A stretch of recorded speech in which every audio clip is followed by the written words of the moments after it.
Hello, everybody. Warm welcome to all achievers. You're watching Venus Educator, and I'm your faculty Sayyida Salima Tehseen. So today we are going to talk about sociology of education. Right? So let's begin the session.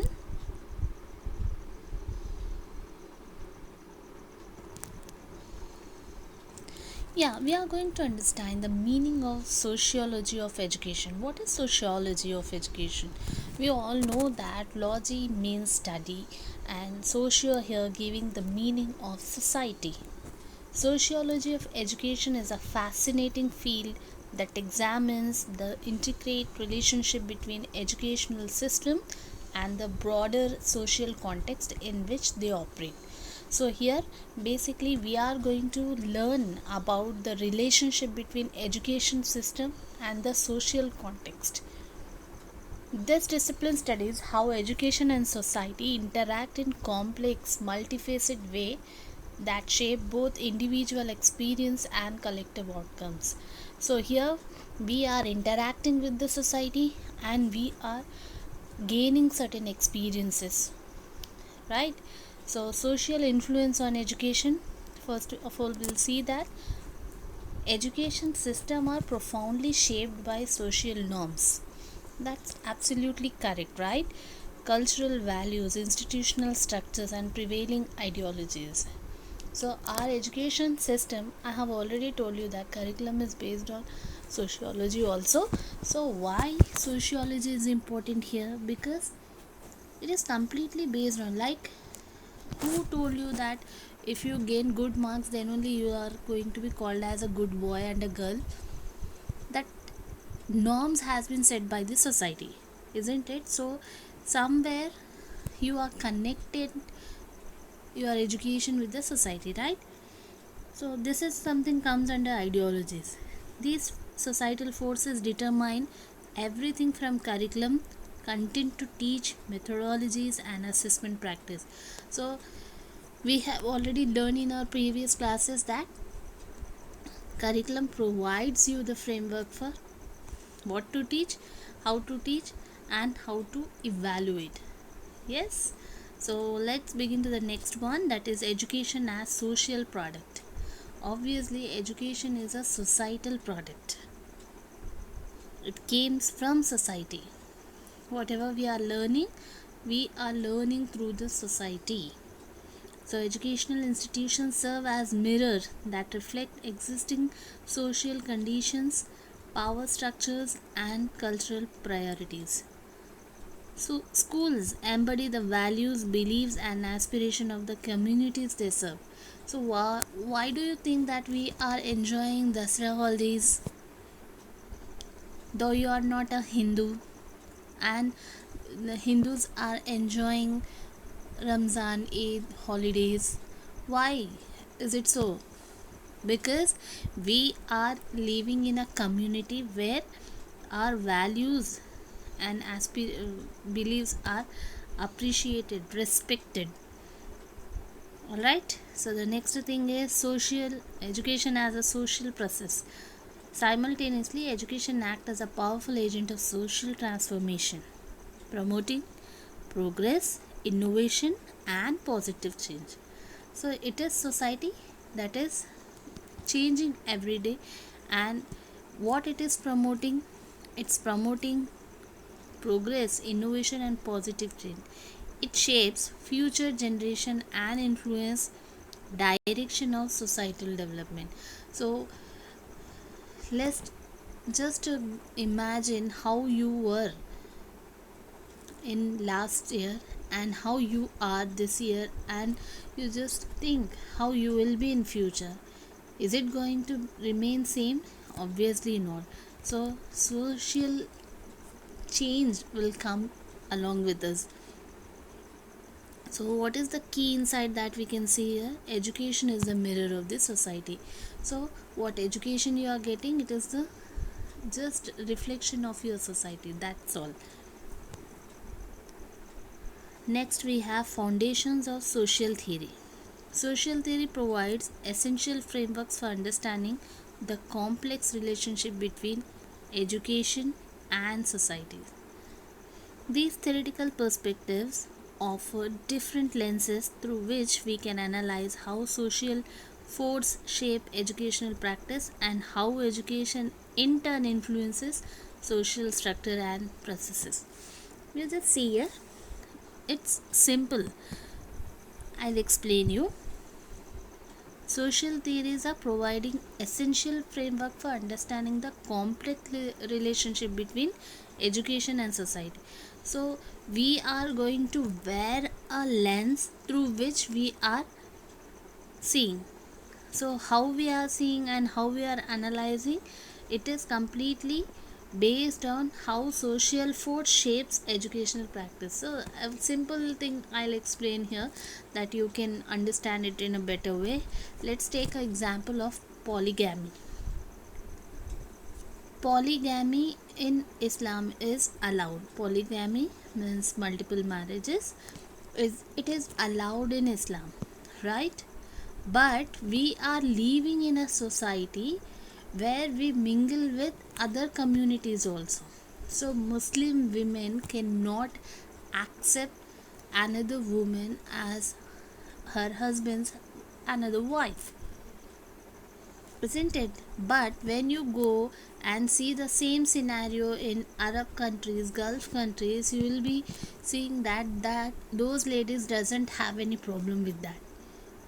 They accept it because somewhere they have educated that it is gonna happen and they are ready for that.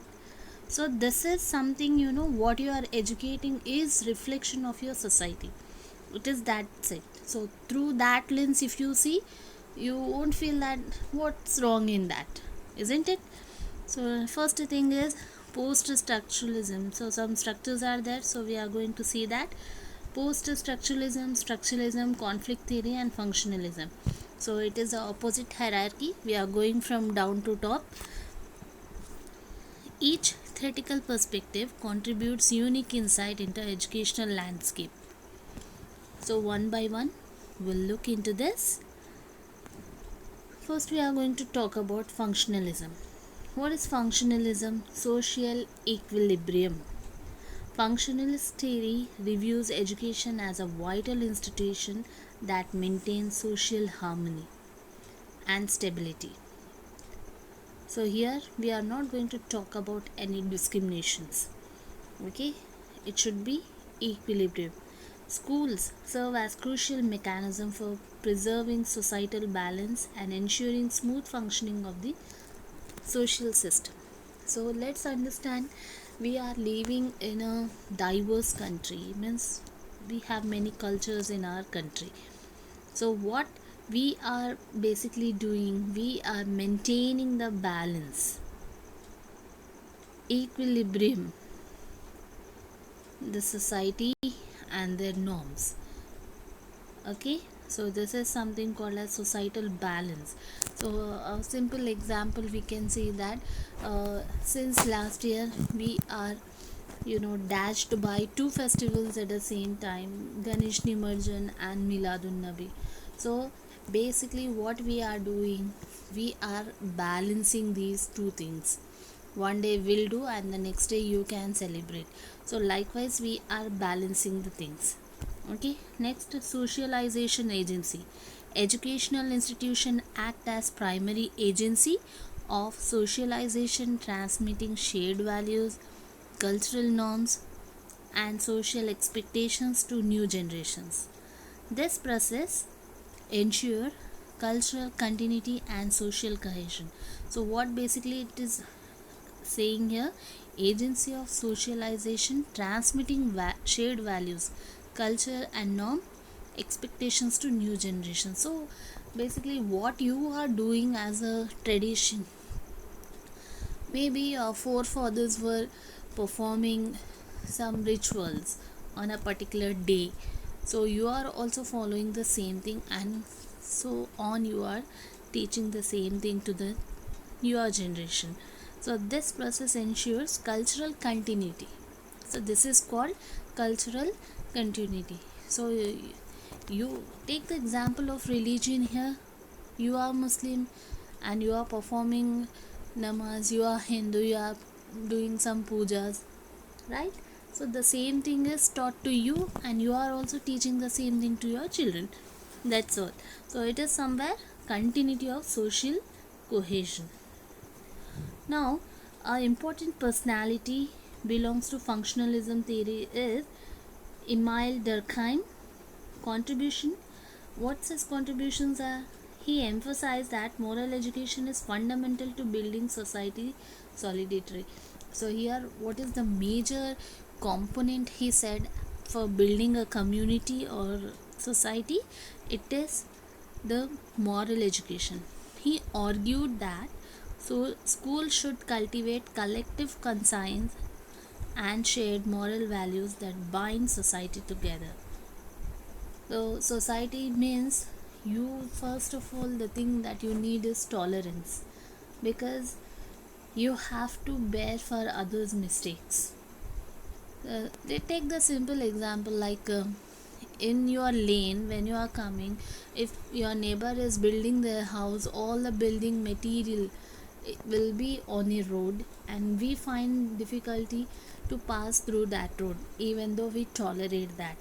So here something, the moral education teaches us that we should not keep all those materials on the road so that others shall get disturbed of it.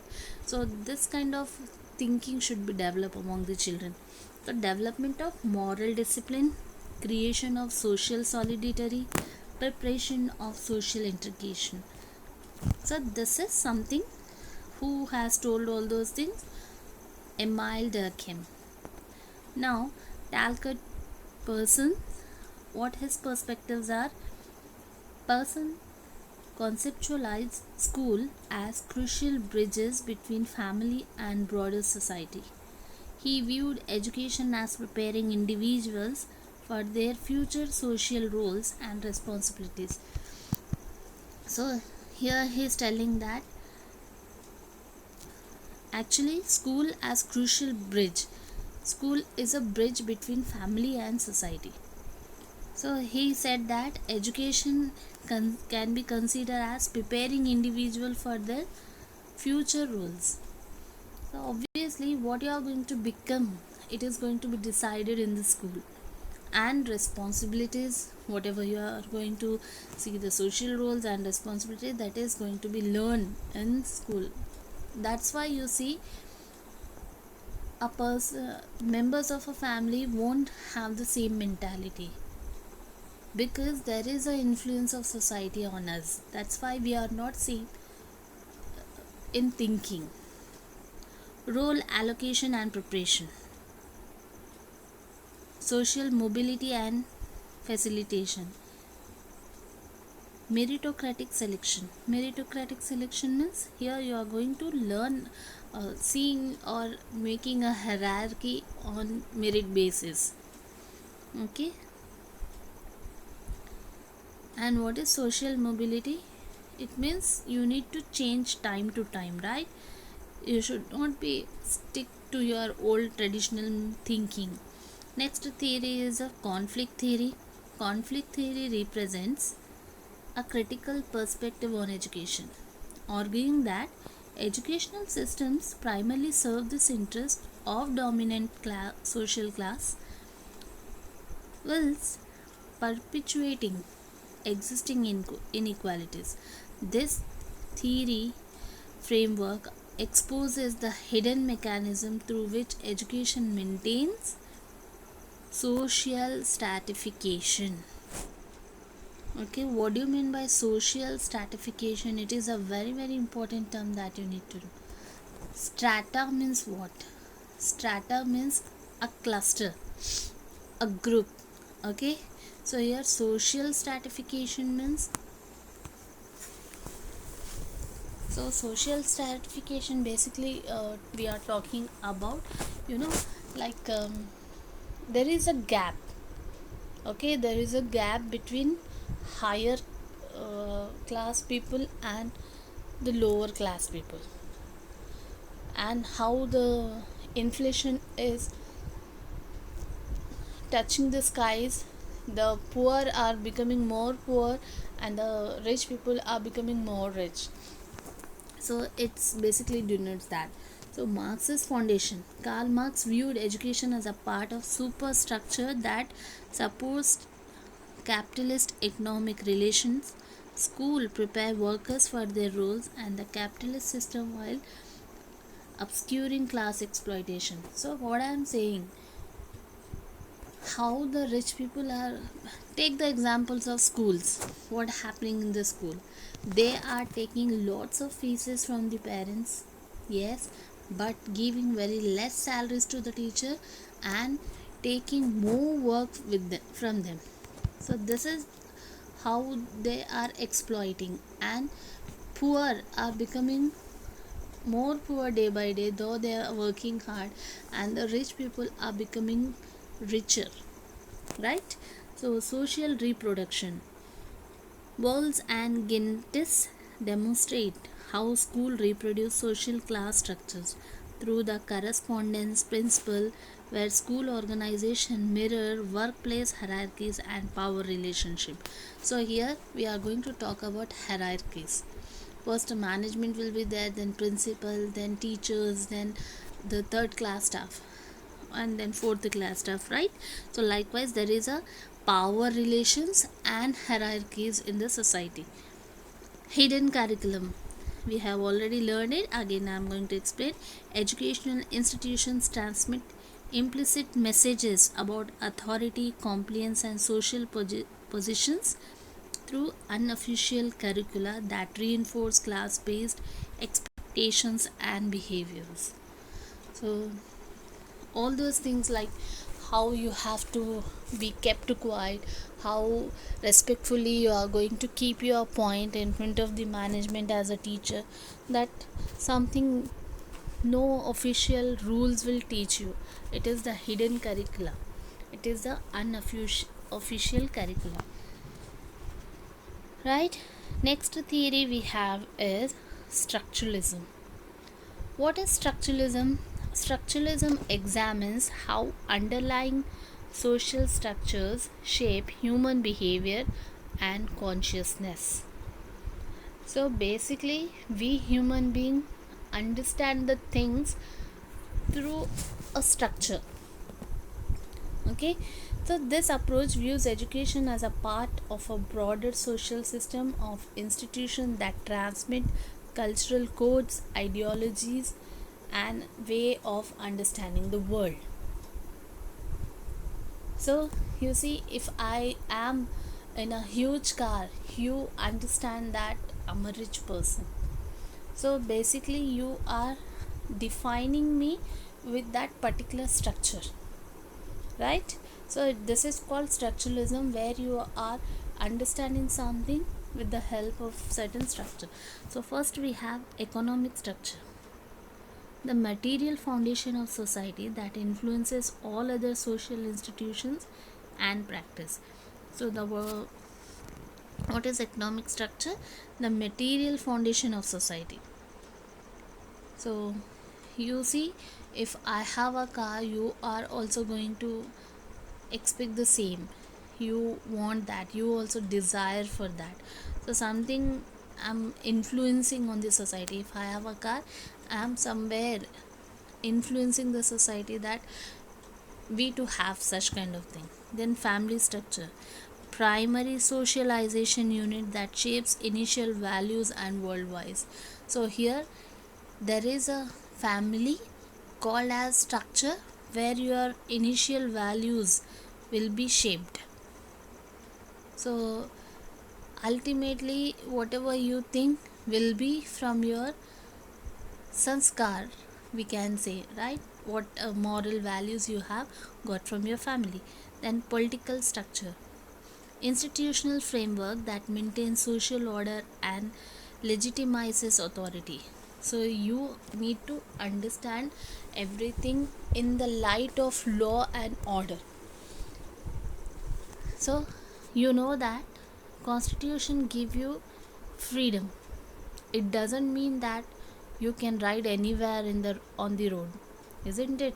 You need to understand, you have to maintain social order. Let us take an example that you became the CM and PM of the country. Then, do you think that do you have that authority and you can ride your car and you can drive your car like anything on the